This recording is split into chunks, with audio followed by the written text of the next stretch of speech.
आजुक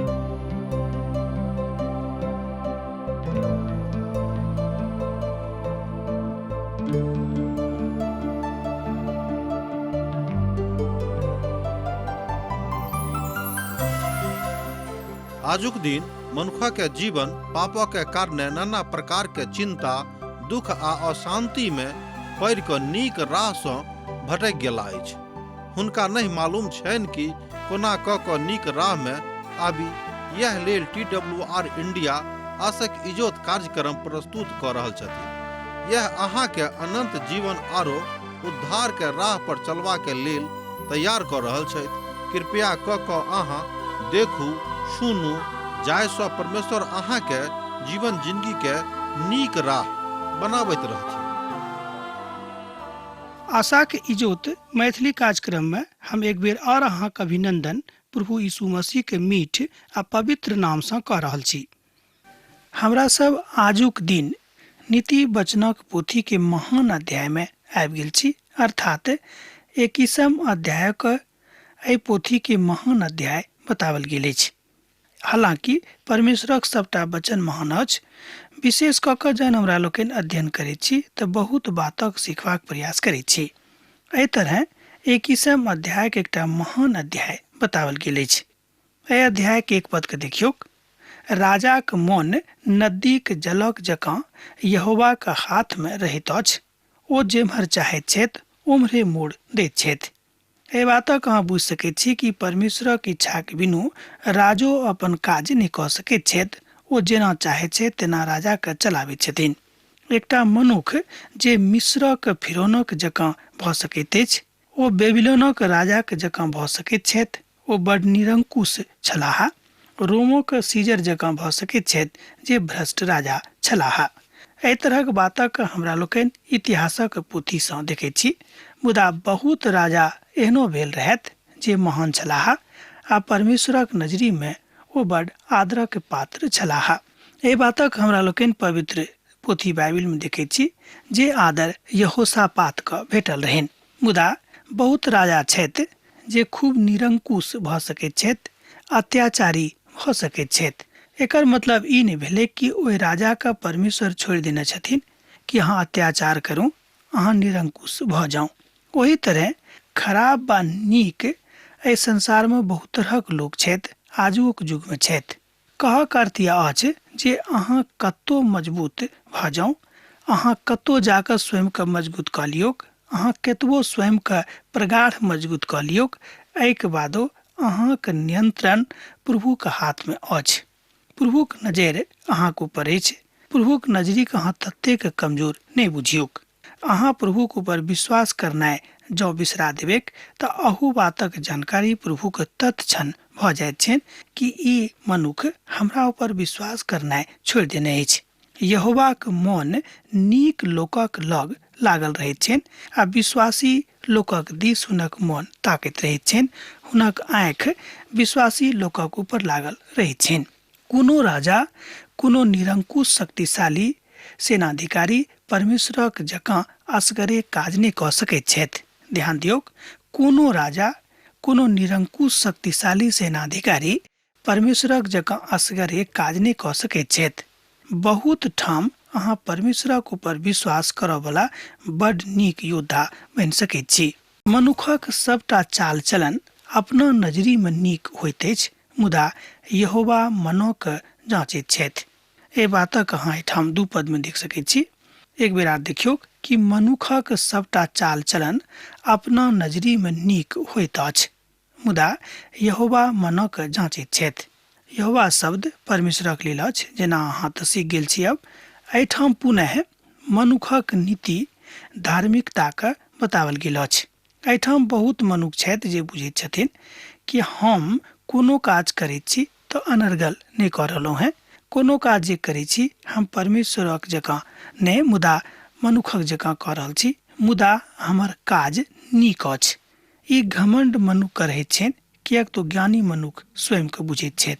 एहि संसार में बहुत ज्ञानी मनुख छथि जे ई बुझैत छथि कि हम जे कऽ रहलहुँ हैं वह उचित अछि, वह ठीक अछि, वह सत्यापित अछि आ वह सब केओ के मानय वाला अछि। मुदा अहाँक गप पर अहाँक काज पर, अहाँक तथ्य पर जाबे धरि परमेश्वर अपन मुहर नहीं लगाबैत छथि ताबे धरि अहाँक काज भने दुनियाक दृष्टि में उचित हुएक, मुदा परमेश्वरक दृष्टि में उचित नहीं हैत। यिर्मयाह पोथी तकर 17 अध्याय तकर 9 पद में जो अहाँ लऽ जायब अपन मनक दिस तऽ अहाँ देखब ओतऽ बतायल गेल अछि कि मनक विषय में बड़ एकटा खूब नीक शब्द ओहिठाम थिक। जँ अहाँ ओहि पदक पढ़बैक तऽ पायब ओतऽ बतायल गेल अछि कि मन तऽ सबसँ बेसी घबराबै वाला वस्तु अछि और एहिमे असाध्य लोग लागल अछि। अर्थात मनक चलनाइ उचित नहि, मुदा आत्माक चलनाइ उचित गप अछि। कहवला बहुत केओ भेटत, सुनवला बहुत कम लोग भेटत। बहुत बेर बाजयवलाक संख्या बहुत बेसी भऽ जाइत छनि आ सुनयवलाक संख्या बड्ड कम भऽ जाइत छनि। मुदा प्रभु अहाँके हृदयक जानैत छथि, अहाँके विश्वासक जानैत छथि कि जे किछु अहाँ बाजि रहल छी वस्तुतः अहाँ ओहि बातक अपन प्रभुके भय और भक्ति में बाजि रहलहुँ हैं। धर्म आ न्याय करनाइ प्रभुके बलिदानसँ बेसी नीक लागैत छनि। धर्म आ न्याय करनाइ प्रभुके बलिदानसँ बेसी नीक लागैत छनि।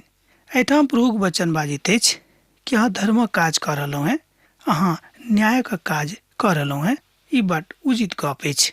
मुदा जँ अहाँ परमेश्वरक वचनक अनुसार न्याय कऽ रहलहुँ हैं तऽ ई बात परमेश्वरके बेसी पसंद पड़तनि। एहिठाम एकटा बड्ड अद्भुत सत्यक उजागर कयल गेल अछि। ओतऽ लिखल गेल अछि जे खाली विधि विधानक करनाइ धार्मिकता नहीं कहल जा सकैत छै। पुरना नियमक काल में बलिदानक विषय में एहिठाम जे चर्चा कयल गेल अछि, ओहि काल में लोग बलिदान कऽ कऽ, बलिदान चढ़ा कऽ परमेश्वरक प्रसन्न करबाक कोशिश करैत रहथि। बलिदान हमरा लोकनि जँ देखैत छी तऽ नवा नियमक काल में देखैत छी, किएक तऽ प्रभु यीशु मसीह अपन बलिदान दऽ कऽ समस्त मनुष्य जातिक लेल उद्धारक द्वार खोलि देलखिन। अर्थात पुरना नियम जतेक बलिदानक हमरा लोकनि देखैत छी ओ सबटा बलिदान प्रभु यीशु मसीहक बलिदानक दिस इशारा करैत अछि। किएक तऽ यीशुसँ बढ़ि कऽ आर केओ बेसी विश्वास योग्य नहीं छथि। मसीह यीशुके काल में सेहो फरीसी आ सदुकी सब धर्म विधि विधान में बड्ड पारंगत छलाह। किएक तऽ बलिदान आ दान हुनका सभक बड्ड ज्ञान रहनि कि किएक लोग बलिदान देता, किएक लोग दान करता। यीशुके प्रसन्न नहीं कऽ सकैत अछि एहि बातसँ लोकके, किएक तऽ एहि बात में वास्तविक धार्मिकता लुकायल नहीं अछि। हम तऽ कहब कि वास्तविक धार्मिकताक अभाव एहि बात में रहैत अछि। मुदा एहिठाम कथा यह थिक कि अहाँके परमेश्वरक निकटता में आबि कऽ रहबाक अछि आर हुनक महिमा में स्वयं के रखबाक अछि, जाहिसँ परमेश्वरक महान स्रोत जे प्रभु यीशु मसीह थिकाह अहाँके सन्मुख में ठाढ़ भऽ कऽ अहाँके सहायता करैथ। हमरा सब अखन बुद्धिके महाविद्यालय में छी और परमेश्वरक वचनक अध्ययन कऽ रहल छी। चढ़ल आँख और घमंडक मन आ दुष्टक खेती ई तीनों पाप में अछि। पद 4 में एहि बातक परमेश्वरक पवित्र वचन कहैत अछि कि चढ़ल आँख और घमंडक मन आ दुष्टक खेती ई तीनों पाप में अछि। एहि बातक एहि रीतिसँ बुझल जा सकैत छै, कारण अछि जे परमेश्वर चढ़ल आँखिक आ घमंडी मनक पसंद नहीं करैत छथि। प्रभु बड़ दयालु छथि, एहिमे कोनो संदेह नहीं, मुदा ओ न्यायी सेहो छथि। हमरा सभक ई स्मरण रखबाक अछि। अर्थात मान लिअ अहाँ प्रार्थना मंडली में गेलहुँ हैं और किछु लोक अहाँके आँखिक ऊपर चढ़ा कऽ देखैत छथि आ ओ चाहैत छै जे अहाँ किएक ओतऽ चलि गेलहुँ हैं, आराधना करबा में किएक अहाँ सम्मिलित भऽ गेलहुँ हैं। मुदा ई बात घमंडक दिस इशारा करैत अछि। बहुत लोकक मन में एहि बातक घमंड रहैत छनि कि हमरा से बेसी आर केओ दोसर गोटे धर्मी पुरुष नहीं छथि, धर्मी स्त्री नहीं छथि। मुदा एहि बातक घमंड हमरा सब गोटेक नहीं करबाक अछि, मुदा विनम्र भऽ कऽ सबके अपन प्रार्थनाक मंडली में सम्मिलित करबाक अछि। संत पौलुस इस्राएली राष्ट्रक बाजि रहल छथि। हमर हृदयक इच्छा यह अछि जे लोक परमेश्वरक इच्छाक अनुसार उद्धार पाबि कऽ अपन जिंदगी के प्रभुक नजरी में परिवर्तन आ पवित्र देख कऽ बनाबेक। एहि बातक अहाँ देख सकैत छी रोमियोक पोथी तकर 10 अध्याय 1 पद से लऽ कऽ 3 पद में। संत पौलुस यह मंतव्य दऽ रहल छथि, यह बता रहल छथि, हुनक मंतव्य सेहो यह छनि। आ जहन ओ अपन धार्मिक बातक बताबैत छथि तऽ लोकक बता रहल छथि कि अहाँके प्रभु यीशु मसीह में स्वयं के मजबूत करबाक अछि। किएक तऽ परमेश्वरक नजरी में पाप अछि जँ अहाँ घमंडी छी। प्रभुक नजरी में पाप अछि जँ अहाँ केकरो नजर चढ़ा कऽ ताकैत छी। मनुखक धार्मिकता प्रभुक नजरी में पाप अछि, पाप भऽ सकैत छै, से बात ने पाप अछि। काम काजी के कल्पना से खाली लाभे होइत अछि, मुदा उतावलापन से खाली घाटा होइत अछि। एहिठाम जे धन झूठा के द्वारा भेटल हुएक ओ विचार से उड़ि जाइत अछि वा उड़यवला अछि, तहन ओहि बातक खोजनिहार कतऽ जाइत अछि तो मृत्यु के प्राप्त होइत अछि। एहि बातक सत्यापन अहाँ कऽ सकैत छी एहिठाम 5 पद से लऽ कऽ 7 पद में। 7 पद के हमरा संगे देखियौ। आ जे उपद्रव दुष्ट लोग करैत छथि ओहि बात से हुनके विनाश होइत छनि। ध्यान दियौ।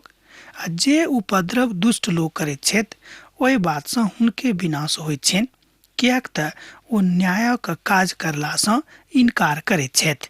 परमेश्वर धनिक लोकक सेहो प्रयोग कऽ सकैत छथि।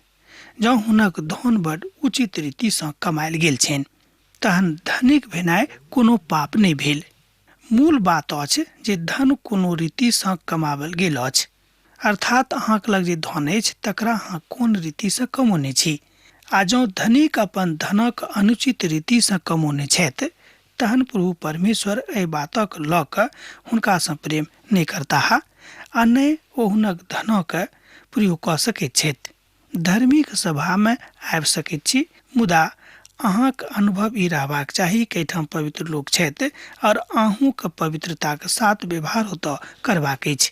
यह बात परमेश्वरक पवित्र वचन हमरा सबके सिखा रहल छथि। हमरा सब परमेश्वरक महाविद्यालय में सम्मिलित छी। परमेश्वर चाहैत छथि जे अहाँ धनिक भऽ जाउ, मुदा अनुचित रीतिसँ कमायल धनसँ धनिक नहि बनू।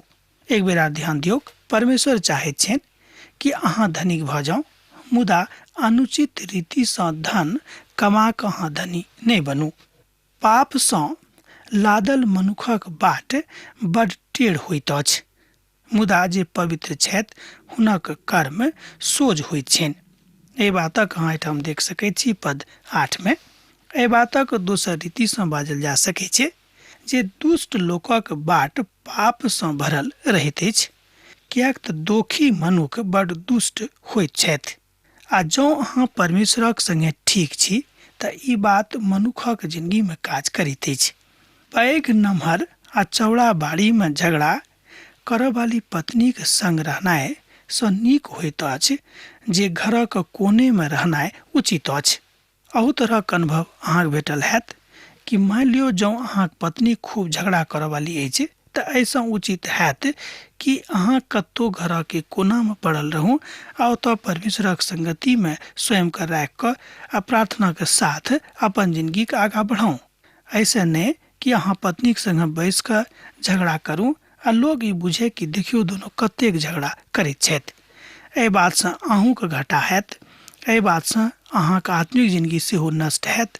एहि बातसँ अहाँके वैवाहिक जिंदगी सेहो नष्ट भऽ जायत। विवाह कऽ कऽ झगड़ा करनाइ उचित नहीं अछि।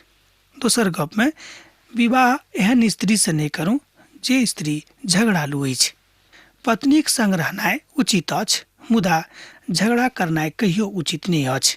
हमरा सब देखलहुँ हैं अय्यूबक पत्नी के। अय्यूबक दुखक भेलाक बाद आ हुनक दुखक काल में हुनका छोड़ि कऽ चलि गेल छलीह। दाऊद साउलक बेटीक संगे विवाह केने रहथि, मुदा ओ ओहि पत्नी से कहियो सुख नहीं पेने रहथि वा हुनकासँ हुनका कहियो प्रेम नहीं भेटल रहनि। एहि तरह हमरा लोकनि देखैत छी कि बहुत उदाहरण पवित्र पोथी बाइबिलमे अछि जाहि बातसँ हमरा लोकनि सीख सकैत छी कि हमरा सब अपन जिंदगीके कोना कऽ अपन प्रभुक संगे लऽ जा सकलहुँ हैं। आ जहन ठट्ठा करऽ वालाके दंड देवल जाइत अछि तहन सोझ लोक बुद्धियार भऽ जाइत अछि, आ जहन बुद्धियारक उपदेश दियल जाइत अछि तहन ओ ज्ञान प्राप्त करैत छथि। ए बातक अहाँ एहिठाम 11 पद में देख सकैत छी। हमरा सभक एहि बातक लिख कऽ रखबाक अछि जाहिसँ आगाँ हमरा सब गोटेके काज देते कि हमरा सबके लड़ाइ झगड़ा नहि करबाक अछि, हमरा सबके अनेरे केकरो शिकायत करबाक नहि अछि, हमरा सब गोटेके चुगलखोर नहि बनबाक अछि, हमरा सब गोटेके केकरो अनेरे चुगली करबाक जरूरत नहीं अछि। जौं अहाँ ई सब काज कऽ रहलहुँ हैं, ध्यान दियौ तम साहेब ने, जौं अहाँ ई सब काज कऽ रहलहुँ हैं तहाँ अपन प्रभु का, अपन उद्धारकर्ता का, अपन यीशु का बहुत नाराज कऽ रहल छी। अहाँ और बातक सीख सकैत छी। आ जे गरीबक दोहाइक ऊपर कान नहि दैत छथि ओ अपने शोर पाड़त आ हुनक सुनल जैतेक। एहि बातक अहाँ एहिठाम 13 पद में देख सकलहुँ हैं नीति वचनक पोथी में। आ यह कथा परमेश्वर कहैत छथिन, ई बा उचित अछि, हमर विश्वास अछि यह सत्य अछि आ सार्वजनिक जिंदगी में एही बातक आवश्यकता आजुक युग में अछि। अर्थात अहाँक अपन निजी जिंदगी में सेहो बड पवित्र पवित्र रहबाक जरूरत अछि।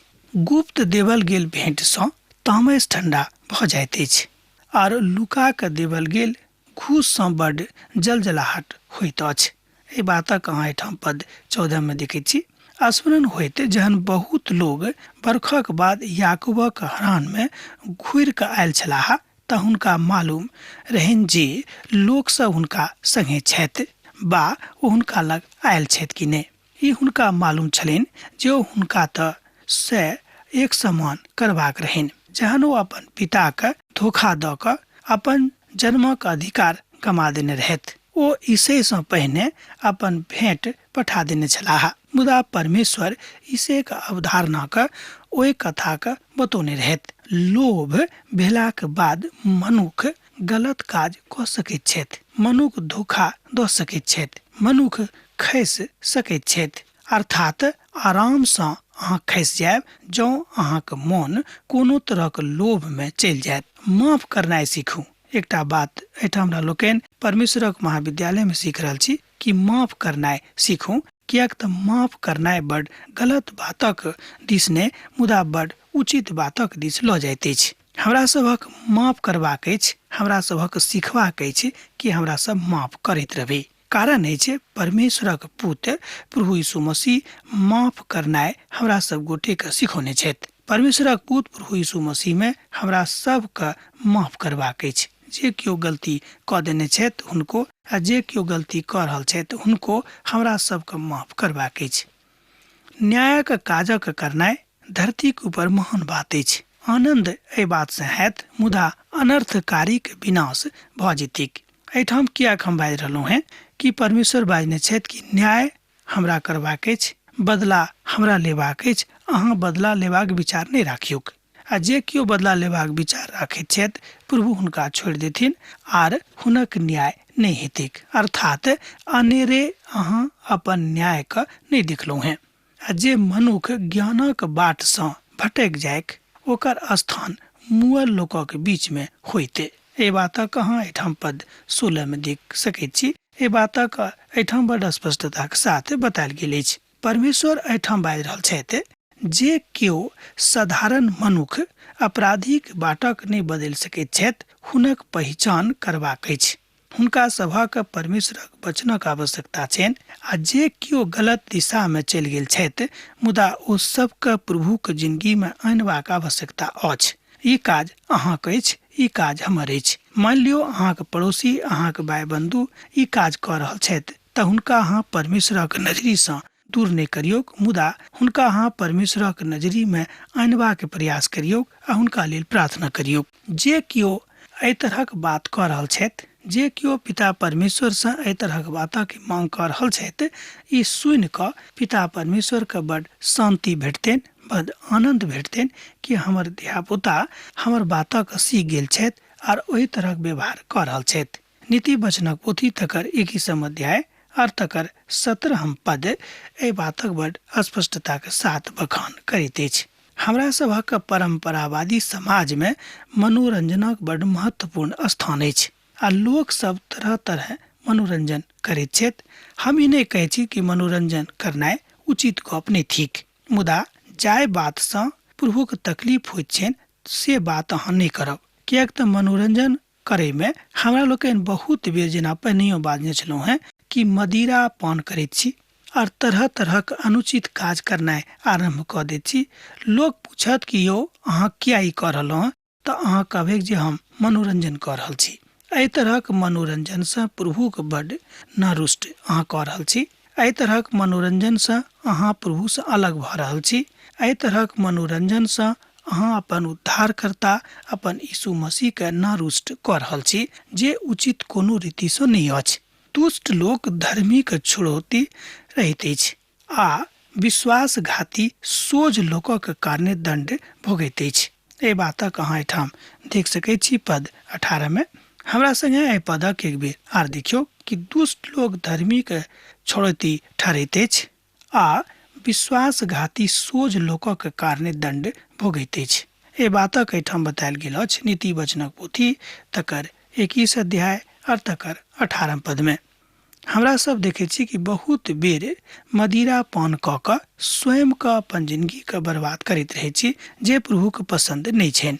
अहूँ के यह काज करबाक अछि, अहूँ के यह बात बुझबाक अछि। न्याय तऽ जे संज्ञा अछि, न्याय करऽ वाला परमेश्वर छथि आ जे केओ न्याय अपन हाथ में लऽ लैत छथिन, एकर मतलब यह भेलै कि परमेश्वरक काज के अपन हाथ में लऽ लेने छथि। तैं न्याय के संज्ञा अहाँ दऽ दैत छी ओहि बातक, मुदा अहाँ परमेश्वरक जकाँ न्याय कहियो नहि कऽ सकलहुँ हैं। बहुत बेर मनुष्य ही सोचैत छथि कि हम जे कऽ रहल छी वह उचित अछि, मुदा परमेश्वर के ज्ञान यह कहैत अछि कि जे किछु परमेश्वर कऽ रहल छथि वह उचित अछि आ जे हमरा सब कऽ रहल छी से उचित नहि अछि। यह बातक आजुक दिन एहिठाम हमरा सब गोटे के सिखबाक अछि। अब आजुक लोग एहि बातक सीखक कोशिश नहि करैत छथि, किएक तऽ बुद्धियार शूरवीर जे छथि ओ प्रभुक नजरी में बनल रहैत छथि। एहिठाम बुद्धियार शब्द जे हम बाजलहुँ हैं ओ प्रभुक वचनक अनुसार चलऽ वाला लोकक लेल बतायल गेल अछि।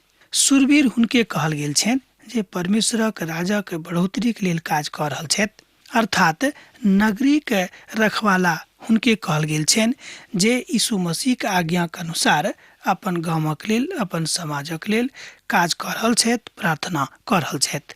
हुनक बलक ऊपर ध्यान नहि दियौक, किएक तो प्रभुक संगे छथि आ हुनक बल बहुत बहुत बेसी छनि।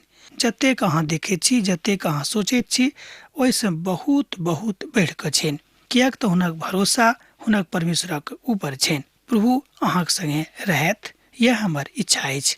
अब हमरा विदा दिअ, किएक तऽ अहाँसँ विदा होइके हमर बेरा भऽ गेल अछि। पाती लिखनाइ नहि बिसरायब, लिखैत रहब। यीशुक नेह अहाँक जिंदगी में बनल रहिक। आमीन। हमर विश्वास अछि कि ई कार्यक्रम अहाँके लेल लाभदायक सिद्ध अछि। हम चाहै छी कि अहाँ अपन आशीषके हमरा संग साझा करू। जँ अहाँ के नजीक बाइबलसँ आ जीवनसँ संबंधित कोनो प्रकारके प्रश्न भऽ सकै अछि तऽ अपन समस्याके लेल प्रार्थना करबाके लेल जँ चाहै छी तऽ हमरा फोन नंबर पर जरूर संपर्क कऽ सकै छी। परमेश्वर अहाँ सबके लेल एकटा सुंदर, सुखद, आनंदित दिन प्रदान करै।